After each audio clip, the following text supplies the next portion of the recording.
there's a couple things I want to key in on. First of all, you mentioned Starbucks, which is the last couple months been dealing with some real employment issues with unions and unionization, which could be a good thing, could be a bad thing. Not here to comment on that politically. Just they're struggling with employment and employment retention right now, and I'm sure with recruitment as well. So that's an interesting case study for a whole nother day. But with retention, you talked onboarding up front, then you moved into retention. Really kind of interesting the math and the science behind that.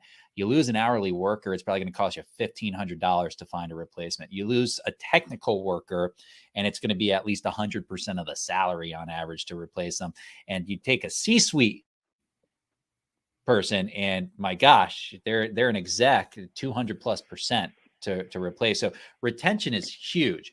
But I'm going to broaden, if it's okay with you, Eddie. I'm going to broaden this because I think if you're hiring and have employees, you're thinking to yourself, wow, I can see how this applies. This is really important to me. Okay.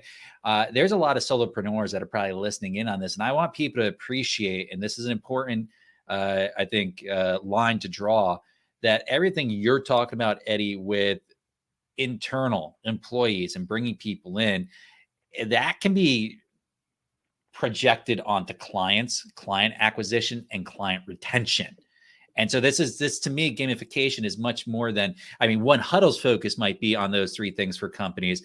But I think as business owners, as solopreneurs out there, or small businesses where you might not have a lot of employees, you can apply these same concepts to client value, lifetime value with the client. How do I retain it? What's the cost of replacing a client or getting a new client in? And you can really utilize this and project that onto that too. So it's a really broad thing we're talking about.